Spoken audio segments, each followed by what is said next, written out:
dutinda kuri uyu muntu w'imbere. Gabanya amagambo, wongera amasengesho. Gabanya ibikabyo, wongera imbaraga z'umuntu w'imbere. Imana araguhaye akazi ufite umuntu w'imbere mucya, uzagatindaho. Ariko nimba arashajishije umuntu w'imbere, ruswa zizagukubita hasi.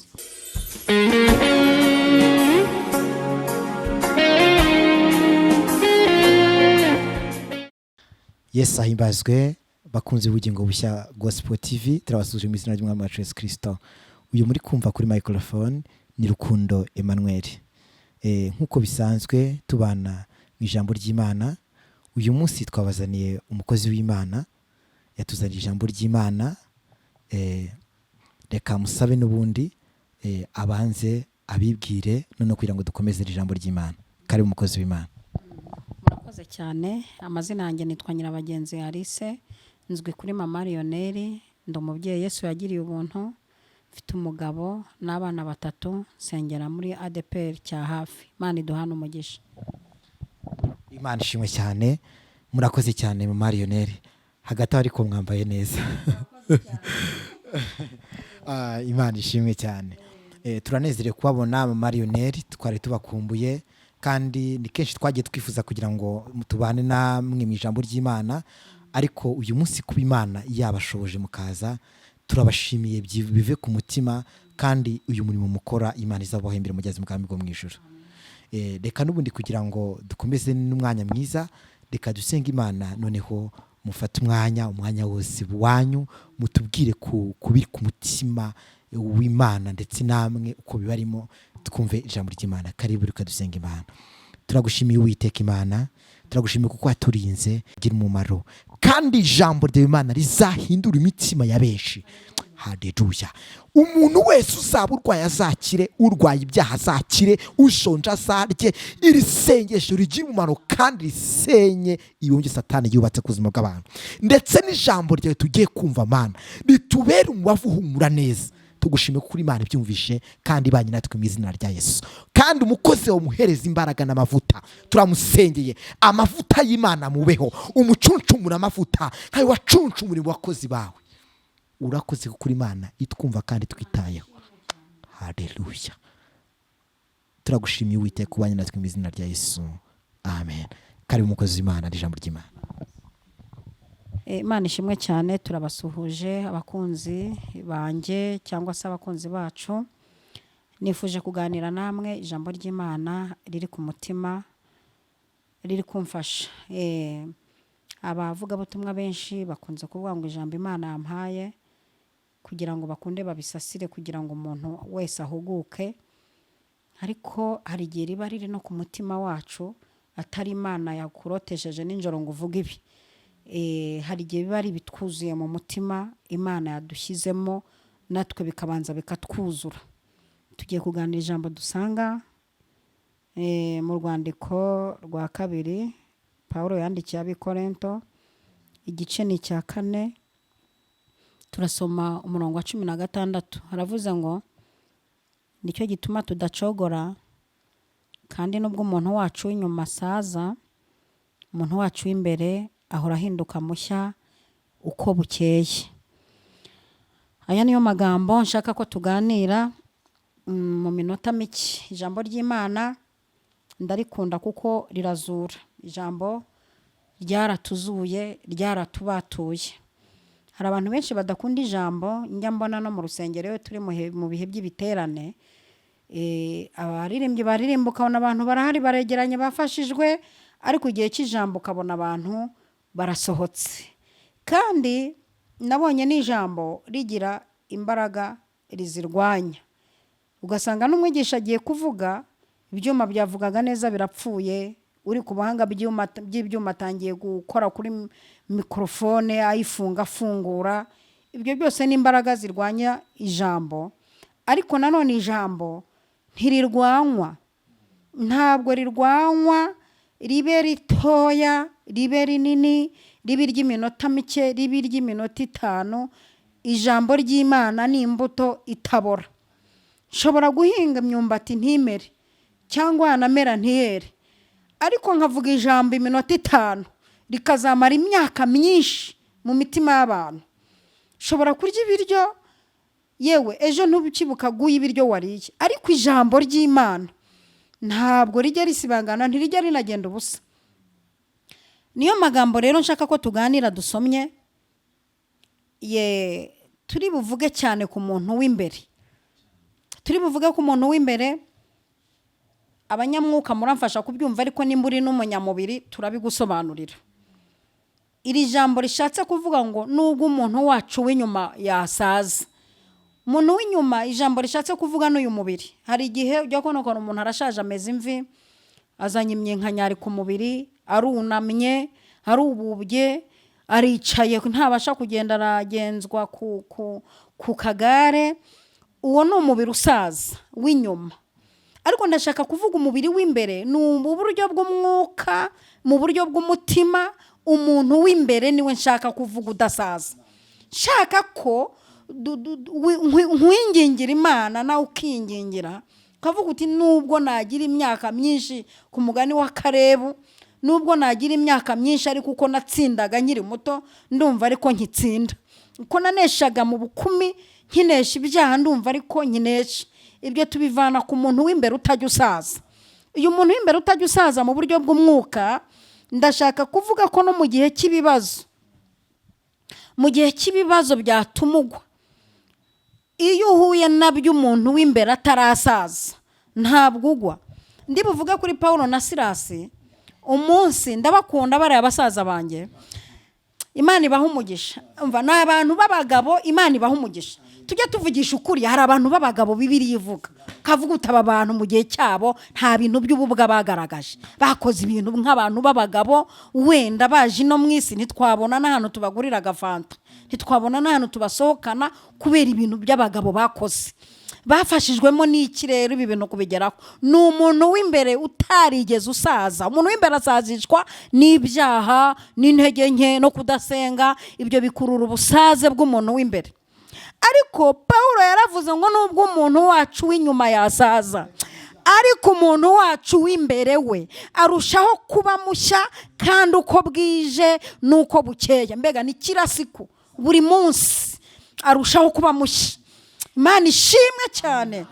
Aba bana b'abahungu bageze muri gereza, Paulo na Silasi, barabafunga, kandi babafunga batabajijije ibyaha bakoze.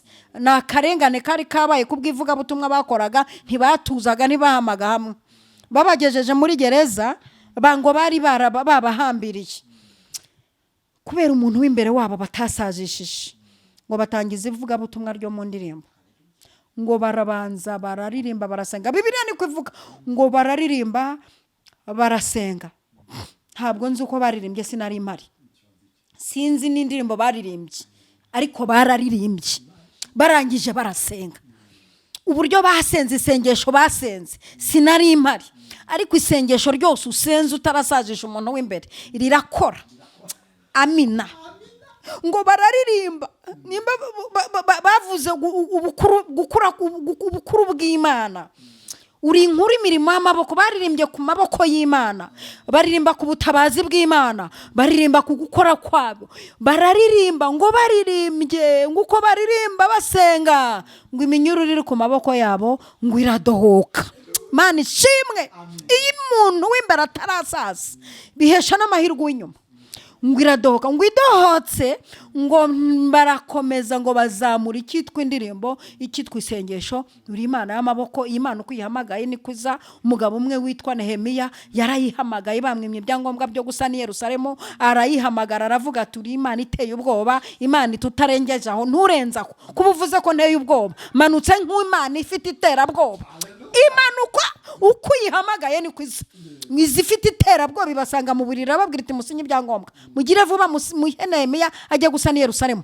Ngo barabimuha mu gitondo, arabifata, fata urwandiko, ararujyana. Ngo ageze hakurya y'uruza hasanga ibisonga birimo abagabo babiri b'indisipurine, ba Tobiya na Sanibarati, bazi kuvuga, batazi gukora, bazi guca abandi intege, batajya bagira ibibafasha muri bo, bahaza umurimo w'Imana. Batangira kumubaza bati bite byawe, urajya he, ujute? Arangije arababwira ati jewe nje numvise ijwi. Icyo ni kimwe. Cya kabiri, nje mpawe urwandiko, ntabwo nidumbukije. Nguru umwami ararunsinyiye, nguru amakasha yose yuzuyeho, kandi umwami nawe ntarumpaye abitewe n'impuhwe mfitiye, ahubwo abitewe n'ukuboko kwiza kw'Imana yanjye kundiho.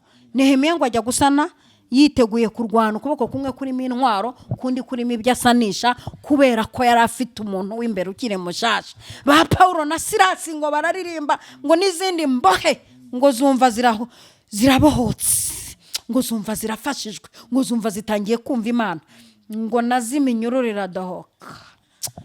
Haleluya, ndafashijwe. Ngo iminyururu idohotse ngo ntibaceceka. Burya nubona ikintu cya mbere kibaye jya ukomeza. Ngo barakomeza, ngo baragiserera, bararirimba, ngo imbaraga ziragenda zigera ku nzugi nazo zirafunguka. Mana ishimwe, babonye inzugi zifungutse, umuntu w'imbere nubwo byagenda gute ntasaza, ahubwo arushaho kuba musha ko bwije nuko bukeye. Imana ishimwe. Ngo bagezeho ngo bararirimba, ngo n'ababacunga bari hanze, abacunga gereza n'imbunda baryamanye, imbaraga zibageraho ngo bo barasinzira. Basinziriye mu gitondo bakangutse basanga inzugi zirakinguye, bati imbohe zose ko zishobora kuba zaducishaho kugira ngo batwice, reka twice. Pawulo aravuga ati wikwigirira nabi, twese turahari. Ni Imana, umuntu w'imbere wacu arushaho kuba mushya. Ndashaka ko dutinda kuri uyu muntu w'imbere. Gabanya amagambo, wongera amasengesho. Gabanya ibikabyo, wongera imbaraga z'umuntu w'imbere. Imana ishimwe cyane. Imana ishimwe. Imana ishimwe. Hari umugabo witwa Yobu, wari utuye mu gihugu cya Usi. Yobu ndamukunda, ni inyangamugayo, niko Bibiliya ivuga. Kavuga ko ari n'umukiranutsi. Kavuga ikindi cya gatatu ko yubahaga Imana. Yari afite umuntu w'imbere, yari afite umwuka wera, yari afite imbaraga z'imbere. Erega byibuha ari kugira imbaraga z'imbere.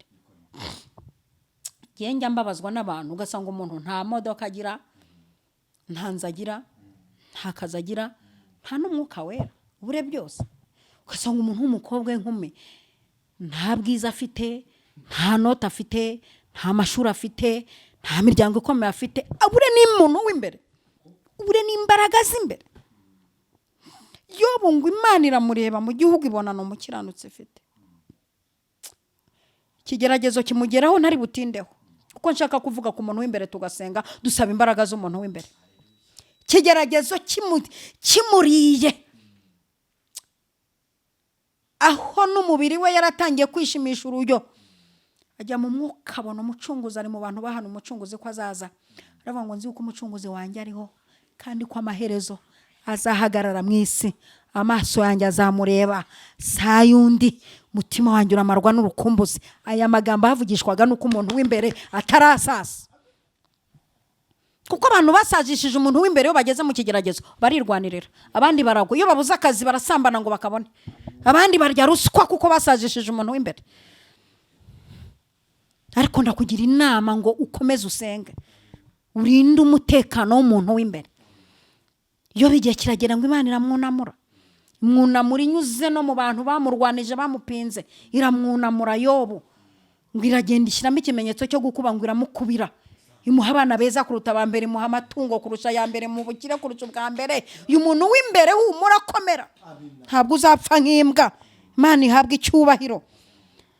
Ndashaka kuvuga ku muntu wari warasajishije umuntu w'imbere. Maze iminsi muvuga hano none, yari yarashaje pe. Hari igihe ugendana n'umuntu yarashaje ukamubona mu rusengero amazemo igihe, ariko umuntu w'imbere yarashaje. Imana izakurinde gushaka umugore wasajishije umuntu w'imbere, cyangwa gushaka umugabo wasajishije umuntu w'imbere. Abafite amagambo aryana mu kanwa, Imana izakurinde kuririmbana n'umuntu wasajishije umuntu w'imbere, izakurinde kuyoborwa n'umuntu wasajishije umuntu w'imbere. Hari n'abayobozi basaje bayobora abantu ariko barashajishije umuntu w'imbere, ntacyo babamariye. Ariko muri no minsi nanababahotseho sinabarenganya. Nawe se ugize gutyo ubonye ubupasiteri ubutekinitse, uje kuyobora abantu utabatije, uje kuyobora mu rusengero utubatse, uje kuyobora abantu utasezeranije, hari ubundi abantu babakunda uhereye kuki? Bisaba ko ufite umuntu w'imbere. Amunoni yakoze ikosa rikomeye cyane ryo gusambanya mwene nyina mushiki we Tamari.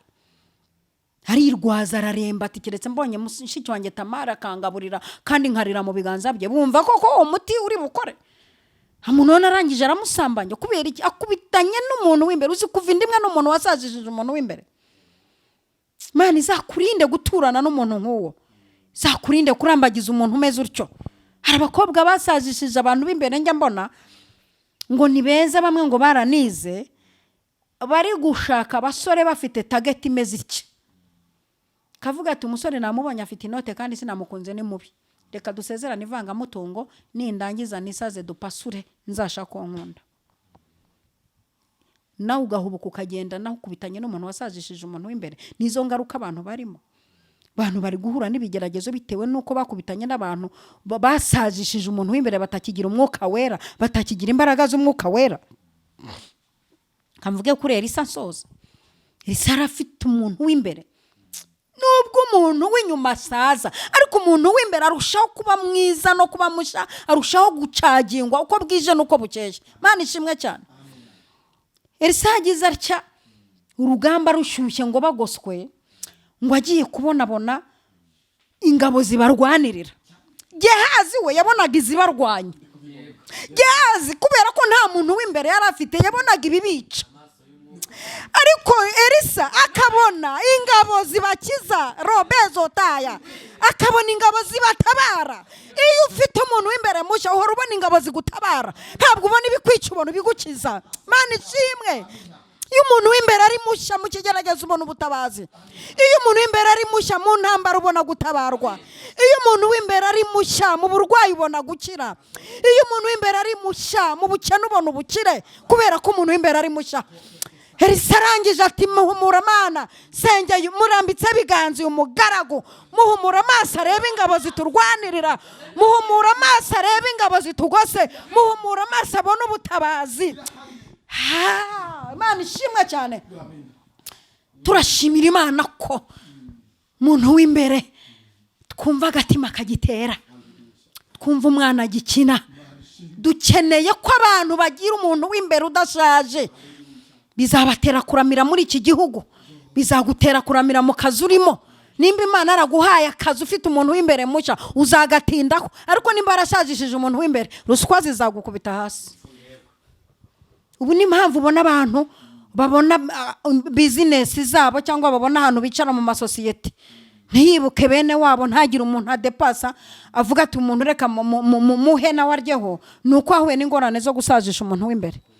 Niko bamera, bameze nk'uriya mugabo, uriya mugabo Dawidi yica Goliyati, uriya muyobozi wamusezeranije ko azamuha umukobwa we. Aramubwira ati nunyicira Goliyati nzaguha umwe mu bakobwa banjye. Arangije aramubesha, ntiyabikora. Kubera iki? Yasezeranijwe n'umuntu wasazishije umuntu w'imbere.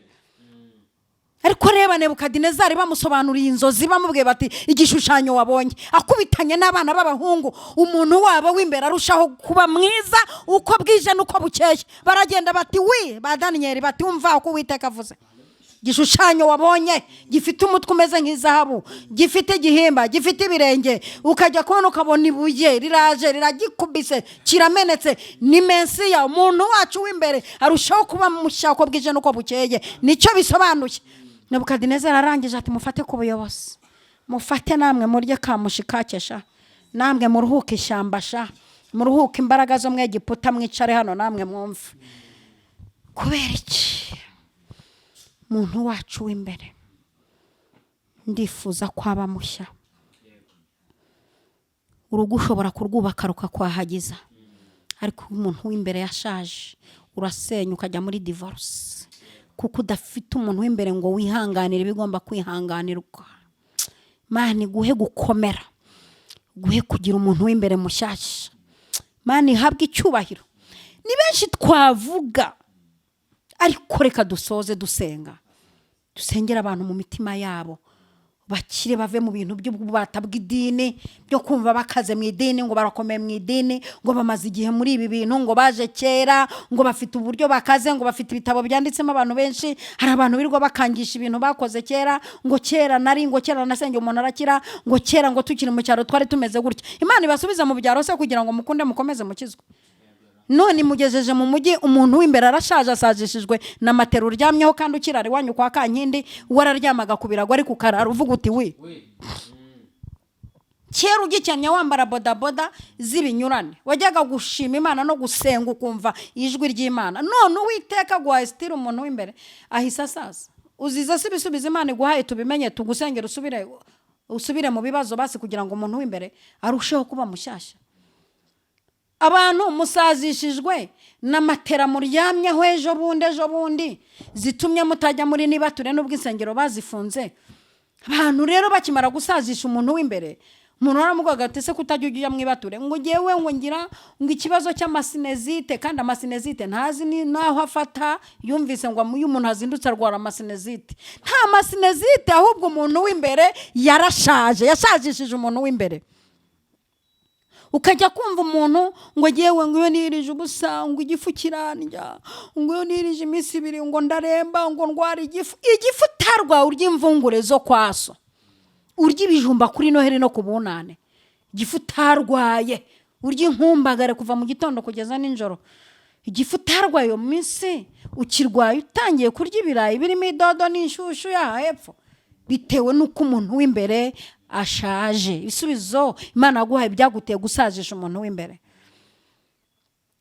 Hari abantu bajyaga bakererwa mu murimo nkiba muri za korari bahazaga bati ubwo afite kontake mu ntoki Prezi pardon sorry nari mbeshye da pardon niyo ku ngoma yacu twe twize mu Gifaransa abandi bize mu Cyongereza. Sorry twagize ambutiyaje nyinshi mu muhanda twageze Rwanda gisi dusanga hari ambutiyaje nyinshi niho twatinze.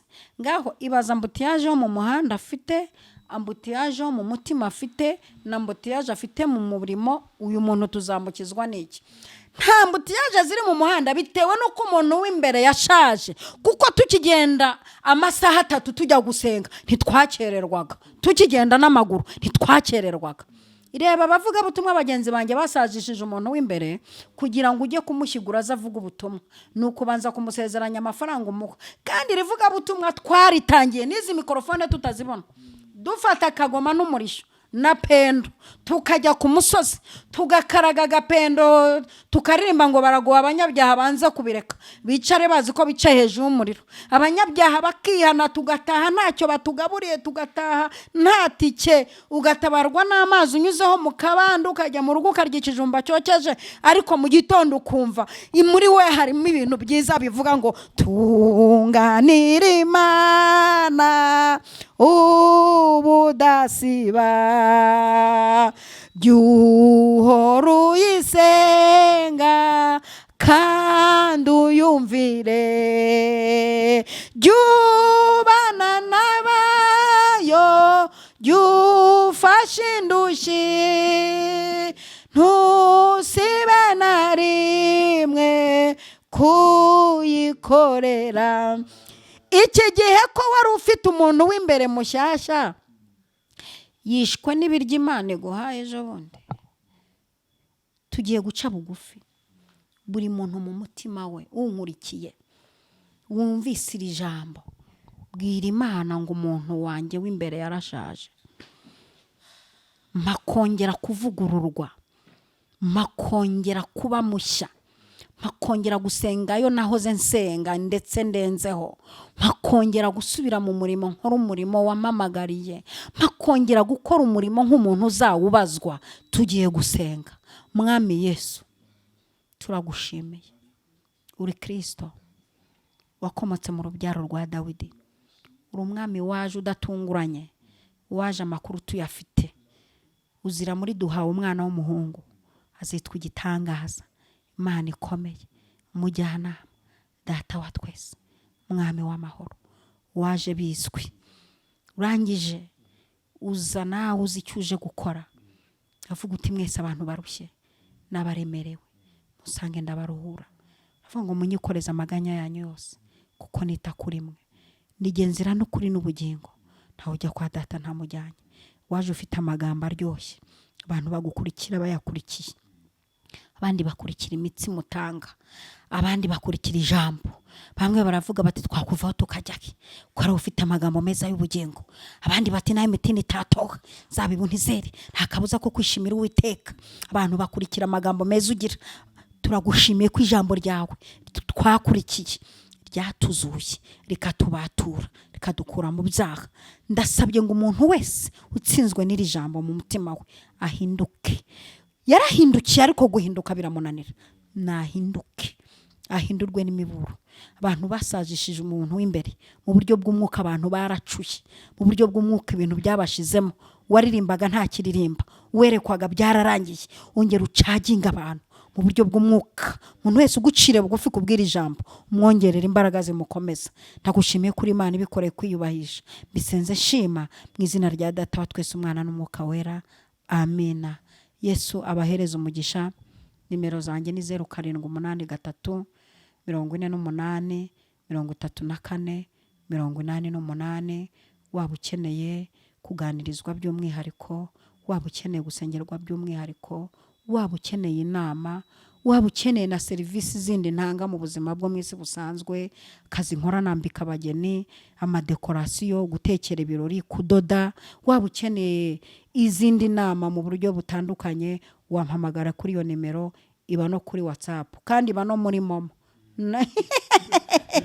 Iba no muri Momo. Wagira iyerekwa wakoresha iyerekwa. Imana iguhe umugisha mwinshi cyane. Murakoze, ndabakunda.